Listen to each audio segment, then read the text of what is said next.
What's going on, guys? JSGC here, and we are here for the analysis of the final home game of the Premier League season for 2018, the Manchester City vs Crystal Palace game. First up, apologies that I've been away so long. I've been away. You'll find out what I've been up to over the coming days. If you don't follow me on social media, then you probably don't know, but you'll find out over the coming days why. I look a bit rough as well, don't I? Probably sums up how I'm feeling about this performance, really. But, yeah, final home game we've had in this game going forward. Very disappointing result. I'm going to get on with that as soon as I've talked about how the game went and the goals, etc, etc. So first up, first half, diagonal balls, perfect. They were going in, connecting well in the first half. Finally, managed to get our breakthrough 27 minutes in. Delph, instead of going on his left foot, goes on to his right, puts the ball in. Palace, caught napping a little bit. Nice header from Gundogan. Just taps it in, really. Decent to go 1-0 ahead from Manchester City there. And from there you felt like, yeah, we just need the second, keep on pushing. Could be 3, could be 4, get the 3 points and we move on and carry on the chase with Liverpool. Wasn't to be for Manchester City. Some weak defending from Kyle Walker, just allowing Schlupp onto his left foot. He's a left-footed player. Why are you allowing him to get a shot away? I have no idea. Sends it across Ederson, 1-1. Very disappointing goal to concede that one. An extremely disappointing goal, and probably equally the weakest goal in my opinion for us to have conceded. 6 minutes after going ahead. Can't afford to be doing that against any Premier League side. We know this. We saw this first season under Pep. This is a typical performance from us during the first season under Pep, so very disappointing that one. Second goal, John Stones manages to head clear.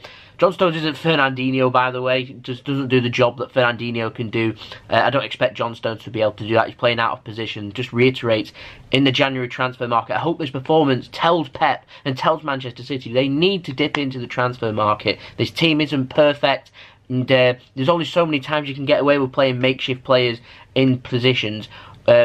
Kyle Walker's not had a good game in this game, and then John Stones playing at defensive midfield. He isn't a defensive midfielder. He's a player that could maybe play there if you need to, and that's what's happened here. Palace have exploited that, and it showed. John Stones ends up heading the clearance, ends up falling straight on a beautiful volley from Andros Townsend. The volley, one up there for goal of the season, absolutely brilliant goal. Don't take anything away from the strike. I'm just a little bit disappointed that he's found himself 25-30 yards out from goal. The ball's been headed clear. It was a set piece that had come in. There's players around. No blocks have gone in. He was unchallenged. It's just a goal. I feel like maybe nitpicking him, taking a little bit away from Townsend from the finish. I'm not. Absolutely beautiful goal. I was just a little bit disappointed that... I don't know, we'll just move on from that one. But went in at half-time, I was hoping to get a response. Crystal Palace defending well, going forward. They had 2 shots in the half. Both of them went in. It was reminiscent of the first season under Pep Guardiola, this one, where we're attacking well, we're playing some great football. All this was happening. The balls were connecting. I mean, we play lovely football. We've got some great football players mixed in together. We're always going to do very well, no matter who we're playing. And performance-wise, it was still... Although the scoreline doesn't suggest it, it was a decent performance from us. I was just disappointed that during that first season under Pep, we made individual errors, was allowing teams back into games when we didn't need to. This is a reminiscence of that. 2 shots have gone in, 2 goals have gone in. Neither of them are Ederson's fault. A couple of mishaps in defence, and all of a sudden you find yourself going in at half-time behind. Needed a response. I wanted to see De Bruyne come on. I felt like we were just missing a little bit of creativity in the middle. We're really missing David Silva. We missed Fernandinho in this game too, but we're really missing David Silva just to make it tick up front. Things didn't seem like they were ticking. It's like they were just putting players in there and hoping that they could do the job of other players, if you get where I'm coming from with that. And I felt like we just needed that little bit of inject of urgency in the middle, and there is no midfield player like Kevin De Bruyne in the world that can just give a little bit of injection of creativity into the side to be able to take them to that next level and be able to put Crystal Palace under pressure, and wasn't able to do that second half. Kyle Walker yet again. They hit the post. Crystal Palace do only their 3rd shot. Ends up hitting the post straight from that. Kyle Walker panics, wants to clear, ends up bringing him down and fouling him. Penalty gets given. Miljanovic, however you say his name, ends up putting the penalty away. Good penalty as well. And Crystal Palace very clinical, taking the chances here. And from there, City trying the hardest to try and make things happen. It just weren't happening. Balls going into the box, they were overhit, they weren't connecting as well as what they were in the first half. We was feeling the pressures. We knew that Liverpool had gone first. They had a very important December. December decides titles, and Liverpool, they put all the pressure on there. And what it showed on the pitch today was that Man City needed the result. And in the end, it just wasn't happening. We managed to pull a goal back. Kevin De Bruyne, a few minutes from the end, put a ball into the box.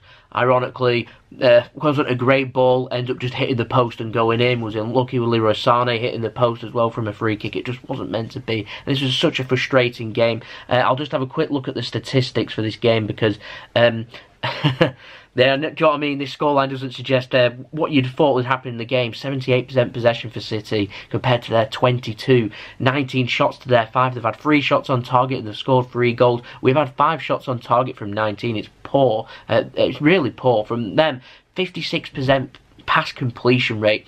That's one of the worst I've seen at the Etihad from teams that have been able to connect. They're normally around 60 to 70. They're less than 60%. 213 passes. They've attempted more passes. Crystal Palace first 30 minutes so weren't really having a go. For the next 60, they did, and they've got the rewards for it. So I'm really disappointed that for a side that's just basically gone forward, tried to make something happen, made something happen, and they've scored from it, and they've ended up coming away with 3 goals. That is very frustrating, and that needs to be worked on. That needs to be dealt with by Pep immediately, because this title race will be done in the next 2 games. We've got Leicester away, Southampton away. It will be done if that doesn't happen. City, 733 passes, 89% pass completion rate. Decent from City. Like I said, the stats, they're all decent. Clear-cut chances created by Palace, just 1. Like I said, they're just trying to make stuff happen, and it ended up happening. City ended up creating 2 clear-cut chances. Crosses going into the box. We put 45 balls into the box. 45 to their 2. And one of them 2 that they connected with hit the post that led to the penalty. For City, 13 connected of the 45. It's just so disappointing. More dribbles, 13 corners. They didn't even have a corner. They didn't make any substitutes until the last, into added time. It's just a disappointing game. I can't accuse Crystal Palace of playing a bad game because they played really well, took the chances when they were presented with them. Manchester City completely to blame for this performance, in my opinion. Jurgen Klopp nailed it in before the game. Only thing that's going to stop Manchester City is Manchester City. Now, Man City can play football like no other team can in the world. They can play some absolutely blitzering stuff. But in my opinion, when they're put under the pressure, we need to play the perfect game. Now, when we beat teams 5, 6, 7-0, we don't play perfect games. It's just what's happening on the pitch. We're so far ahead. We've got the 1 or 2 goals needed that the teams just end up crumbling under the pressure. Crystal Palace ended up coming away with them a couple of quick goals. That worldie from Townsend, you know, being the huge difference for them, giving such a good confidence boost to them in the team that they ended up making something happen in the game. And so I'm so disappointed that Man City, they're just putting hopeful balls in, they're just trying to make something happen all the time, and it weren't really clicking, and they didn't really have a plan B until Kevin De Bruyne came on. We looked so much better. Balls were still going in. I understand that they were chasing the game. I'd love to have seen De Bruyne come on before that. I just think now that with De Bruyne, has to start in the next game. He just has to, and I think the sooner we could revert back to John Stones playing at centre-back rather than defensive midfield, the better. I feel like there's a couple of positions that need addressing. I know we don't want to address them, until January, until the summer, I want them addressing right now. They need addressing for this transfer window. We need a defensive midfielder. We need help for Fernandinho, because when Fernandinho isn't there, things aren't clicking in the middle, and I'm a little bit concerned that come towards the ends of the season, Benjamin Mendy's track record with injuries isn't brilliant. We're relying on Fabian Delph playing at left back. We're relying a lot on Kyle Walker, because Danilo, again, he's another player not many people really talk about, but very injury prone. We don't see a lot of him, so there's a lot of pressure there for Kyle Walker and Fabian Delph. I'm feeling like Kyle Walker's starting to burn out and he needs a rest, and this is be a great time for Danilo to come in, and we're not seeing a lot of him because he's so injured, and I'm fearful at the other side, even worse with Fabian Delph, because he isn't a left back predominantly, and comes a time when he'll start to burn out, and we're relying on Zinchenko, and these are the qualities where we've got so much quality across the pitch that they're starting to just just nitpick little bits of weakness in Man City's defence,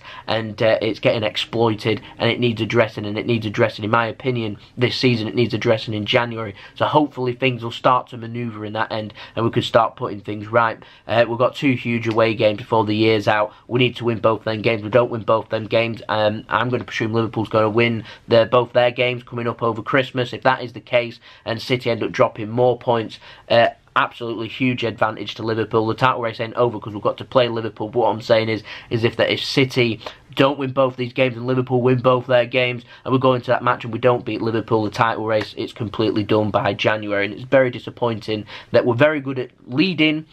When chasing and put under pressure, we need to equally be as good. Hopefully that can be addressed. And like I said, Laporte ended up being the difference last season when we looked very leggy in that little tired December period. We need something again, that little bit of a kick. I know people don't like us in the transfer and spending all this money in that. It's just, I feel like what Man City are looking for. Our squad isn't the biggest, by the way. We just need that little bit of injection there just to push the team forward. Someone like Ndombele or something like that, just to sit in the middle. A very good defensive midfielder, easily could sit there whilst Fernandinho has a rest, and you wouldn't notice that Fernandinho won't be on the pitch. And today we did notice that he weren't on the pitch. I noticed that David Silva weren't on the pitch. I noticed that we was playing makeshift left backs, and if you told me that we was playing a makeshift right back, I'd believe you with the performance from Kyle Walker. I'm going to back Kyle Walker because last season absolutely awesome. This season not so much, but I'm backing him. He can get back to it. I just feel like if we can get Danilo back, give him a bit of a rest, that's what's needed. Try and push on, get a couple of wins in the next couple of games. We'll see what happens. We're 4 points behind Liverpool as it stands. If we could just get there, inject that little bit of quality in January, win our next 3 games, that'd be perfect. And I'm confident then that we'll be at least 1 point behind Liverpool if that's the case, and we can kick on into January and go and put some pressure on them. But in terms of it, you're losing at home to Crystal Palace. That isn't the form of champions. I had a feeling that what would decide this title race would be the form of the teams at the top, like Liverpool and City and Chelsea, against each other and the other top 6 teams. So when you're dropping points against other sides outside of them, like we have at Wolves, like we have today at home, these are the games that lose titles basically. So I'm very concerned, and we need to put these things right. Beating Liverpool would be a good start in a couple of weeks, but we've got them 2 big away games to come first, so we'll have previews up for them coming up very soon, so make sure you stay tuned for that. Make sure you subscribe and put your notifications on, and I'll see you all again for the next video, which will be up very soon. Apologies that I've been away, but I am back now. Different location for now, but we'll be back to my normal location very soon. So I'll see you then. So it's been JSGC. I hope you'll have a better rest of your day than what we've had from this game. Peace. Ciao for now.